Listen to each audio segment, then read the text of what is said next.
ब्रज सुंदरी ग्वाल बनाभत छीको आज बधाई को धनने को आज।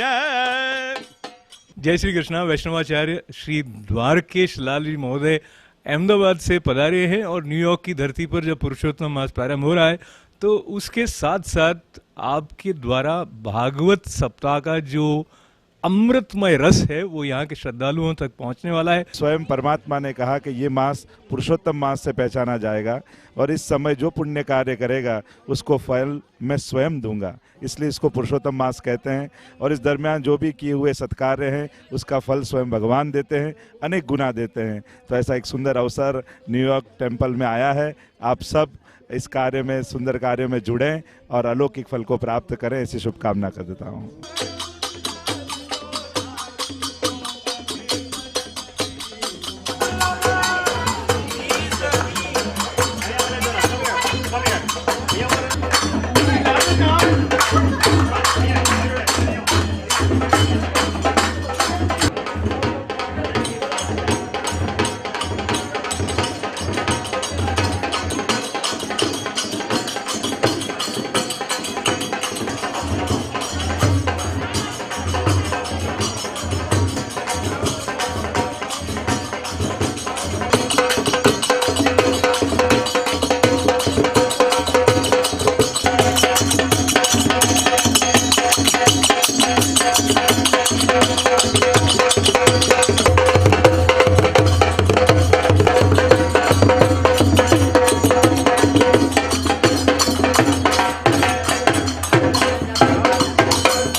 ये जो पुरुषोत्तम महीना आ रहा है इसकी महिमा के बारे में संक्षेप में कुछ बताएं। हिंदू संस्कृति अनुसार जो काल गणना की गई है उसमें 2.5 वर्ष में एक मास अधिक आता है। तो हर एक मास के अलग अलग देवताएं होते हैं, पर जब ये मलमास आया, अधिक का मास आया, तो कोई देवता इसको स्वीकारने तैयार नहीं हुआ। तो स्वयं भगवान ने कहा कि जिसका कोई नहीं उसका मैं होता हूँ, तो उस मास को मैं स्वीकार करता हूँ और आज से ये मलमास पुरुषोत्तम मास से पहचाना जाएगा। और इस काल के दरमियान जो कोई भी सत्कार्य करेगा उसको फल स्वयं मैं दूंगा और उसके कार्य से अनंत गुना अधिक मैं फल दूंगा। तो इसलिए इस मास को अधिक मास कहा जाता है, पुरुषोत्तम मास कहा जाता है। और इस समय के देवता स्वयं परमात्मा हैं, इसलिए अन्य सभी मासों से इसकी महत्ता अनेक गुनी अधिक है। और इस महीने में भागवत सप्ताह के पारायण की महिमा के बारे में भी कुछ शास्त्रों में विशेष संकेत हैं। श्रीमद् भागवत जी वो वेदों का फल है और साक्षात श्रीनाथ जी बाबा का स्वरूप है। और हिंदू संस्कृति अनुसार भागवत सबसे बड़ा पुण्य माना गया है। तो इस काल दरमियान किया हुआ इस पुण्य, तो भागवत जी के अनेक फल कहे गए हैं। मोक्ष भी कहा गया है, भक्ति का दान भी कहा गया है, अनेक अश्वमेघ यज्ञों के फल से अधिक भागवत सप्ताह का फल कहा गया है। तो इस दरमियान की हुई भागवत सप्ताह अनंत फलकारी होती है, इसलिए भागवत सप्ताह का इस समय में अधिक महात्म्य कहा जाता है। आपसे ये निवेदन है कि इस प्रकार का संशय होता है, कुछ लोगों में भक्ति होती है, शास्त्रों में उनको रस आता है, कुछ को बिल्कुल नहीं आता है। तो इसमें क्या पूर्व जन्म के संस्कारों का प्रभाव अधिक है या इस जन्म में भी कुछ किया जा सकता है कि भक्ति की ओर थोड़ा वो उन्मुख हो पाए? भगवान के सर्जन में भिन्नता है ही। 2 प्रकार के सर्जन हैं, दैवी और आसुरी, जो भगवत गीता में भगवान ने समझाया। एक सृष्टि ऐसी है जो संसार चलाने के लिए ही भगवान ने प्रकट की है, वो आसुरी सृष्टि है। और जो दैवी सृष्टि भगवान ने प्रकट की है वो स्वयं की भक्ति के लिए प्रकट की है। इसलिए एक सिद्धांत तो है, इस बार कभी भी दुनिया में सभी सुधर नहीं जाएंगे और कभी भी दुनिया में सब बिगड़ भी नहीं जाएंगे। ये 2 प्रकार की सृष्टि ही है। और मैं तो मानता हूँ कोई गुरु का अंतराय ही हमको भगवान से दूर किए हुए है।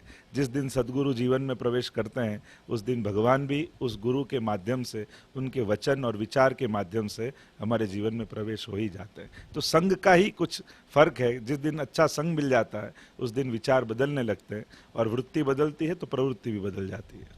संक्षेप में भक्ति और कर्म के बीच में कभी एक रस्साकशी सी है, ऐसा कुछ लोगों को लगता है।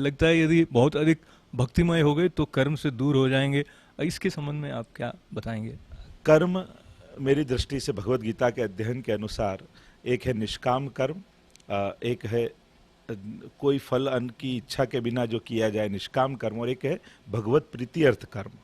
तो कामना की इच्छा बिना कर्म करना जीव के लिए कठिन हो जाता है, पर भगवान राजी हों इसलिए मुझे करना है, तो कर्म और भक्ति दोनों का तालमेल बना रहेगा। तो ये तालमेल बना रहने में आपके वचनों का श्रवण जो है वो भी सहायक होगा।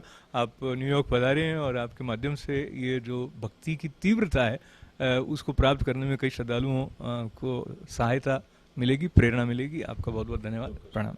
એમને વિનંતી કરી, પરંતુ એમનું સ્કેડ્યુલ ઓલરેડી થઈ ગયેલું હતું, અધિક માસનું ટોટલ સ્કેડ્યુલ થઈ ગયું હતું ઇન્ડિયામાં અને બીજા દેશમાં।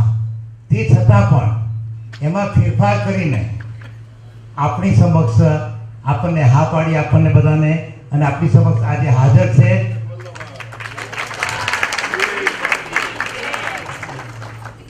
આપણા પર કૃપા કરી છે તે માટે આપનો ખૂબ જ આભાર।